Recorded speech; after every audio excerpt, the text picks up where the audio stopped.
Okay, now let's try to vacuum this suckeruk with this new Electrolux. And bin is empty.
Oh yes, that works so well. That works so well. It's really digging deep, that cleaning here. I mean how far down it goes, and it's not hard to push at all. So, okay, good job, Electrolux. So, what we picked up, let's see that. So, bin empty. Okay.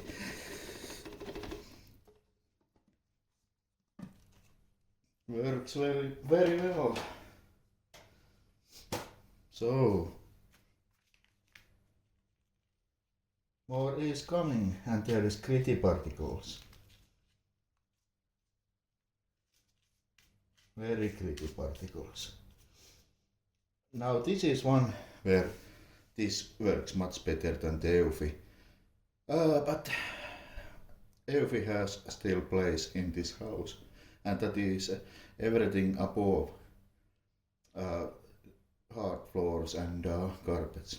So there is that. But anyway, thanks for watching and goodbye.